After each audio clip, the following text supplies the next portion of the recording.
In today's video, I'm going to teach you how to schedule reports in QuickBooks Online. If you regularly send the same report to yourself, your team, or a client, scheduling it can save time and help you stay consistent.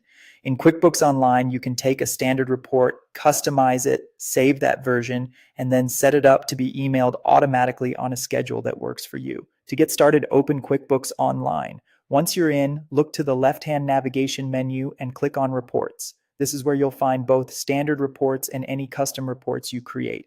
Next, open the standard report you want to schedule and customize it to your liking. This is an important part of the process because the scheduled version will use the exact settings you save here. So if you need to adjust filters, date ranges, rows, columns, or layout options, do that before moving on. When the report looks the way you want, click Save Customization.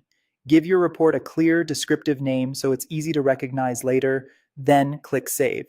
Naming it well is especially helpful if you plan to schedule multiple reports in the future. After that, go back to the Reports menu and select the Custom Reports tab. This is where QuickBooks stores the report you just saved.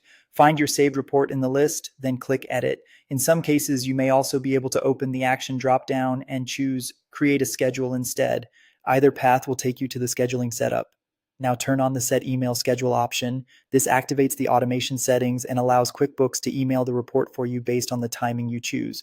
From here, enter your workflow name, choose the recurrence such as daily, weekly, or monthly, and set the start date. Pick a workflow name that makes the purpose obvious, especially if this report is part of a regular reporting routine.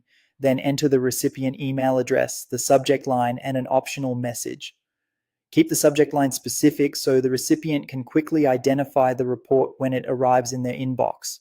If you want, you can also include a short note in the message field for context. There's also an optional setting to attach the report as an Excel file.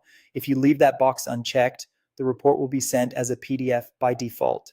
Choose the format that makes the most sense for how the report will be reviewed or shared. Once everything looks correct, click Save and turn on to finalize the schedule.